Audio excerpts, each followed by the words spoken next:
L-Awtorità tad-Djar nnediet skema ta' għajnuna finanzjarja għall-istudenti Għawċin li studjaw u jgħixu f'Malta li se jingħataw sa 900 euro fis-sena, għotja li se tiżdied mal-1500 euro li diġà jirċievu tul is-sena akkademika.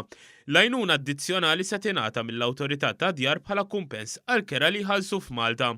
F'konferenza tal-aħbarijiet f'Għawdex, is-Segretarju Parlamentari għall-Akkomodazzjoni Soċjali Rodri Galdes qal li din l-għotja tmur pari passu mal-politika tal-Gvern għall-akkomodazzjoni affordabbli.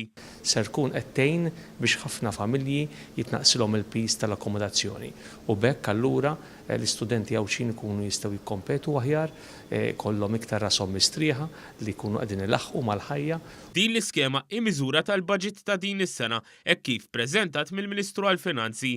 Dr. Paul De Battista mill-istess Ministeru qal kif din turija ċara li l-ġid li qed jinħoloq qed jitqassam b'mod ġust. U s-surplus li qed nirreġistraw naraw li jinfirex kemm jista' jkun fuq il-popolazzjoni kollha ħalli kulħadd igawdi minn dan il-ġid li qed jirnexxielna inkabru.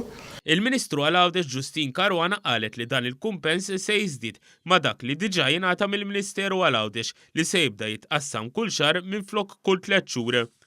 Illi bħala Ministeru għal-Għawdex qed immexxu il-qudiem inizjattivi kif ukoll diversi għajnuniet biex intejbu l-kwalità tal-ħajja mhux biss tal-istudenti tagħna u tal-ħaddiema tagħna imma wkoll tal-familji tagħna f'Għawdex. Il-Ministru Caruana żiedet tgħid li bħalissa qed jiġu evalwati l-offerti li l-Gvern irċieva biex jibdew ix-xogħlijiet f'dar f'Birkirkara li se tinbidel f'hostel għall-istudenti universitarji Għawċin.